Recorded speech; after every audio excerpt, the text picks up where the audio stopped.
ജമ്മു കാശ്മീരിൽ സുരക്ഷാ സേനയും ഭീകരരും തമ്മിലുള്ള ഏറ്റുമുട്ടൽ തുടരുന്നു. ദോഡയിലാണ് വീണ്ടും ഏറ്റുമുട്ടലുണ്ടായത്.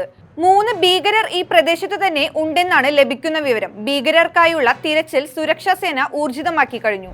നീറ്റ് പരീക്ഷാ ക്രമക്കേടിൽ കേന്ദ്ര സർക്കാരും NTA-യും ഇന്ന് സുപ്രീം കോടതിയിൽ സത്യവാങ്മൂലം സമർപ്പിക്കും. വൈകിട്ട് 5 മണിക്ക് മുമ്പായി സത്യവാങ്മൂലം സമർപ്പിക്കാനാണ് ഉത്തരവ്. ചോദ്യപേപ്പർ ചോർച്ചയുടെ വ്യാപ്തി എത്രത്തോളമാണെന്ന് വ്യക്തമാക്കണം. സംസ്ഥാനത്ത് ട്രേഡിംഗ് ആപ്പിലൂടെ തട്ടിപ്പ് നടത്തുന്നത് രാജ്യാന്തര സംഘമെന്ന് സൂചന. സിംഗപ്പൂർ, കംബോഡിയ തുടങ്ങിയ രാജ്യങ്ങളിൽ നിന്നുള്ളവരാണ് തട്ടിപ്പ് സംഘത്തിൽ ഉള്ളത്.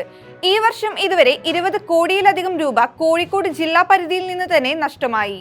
എതിരില്ലാത്ത 2 ഗോളിന് കാനഡയെ തോൽപ്പിച്ച് അർജന്റീന കോപ്പ അമേരിക്ക ഫൈനലിലേക്ക് കടന്നു.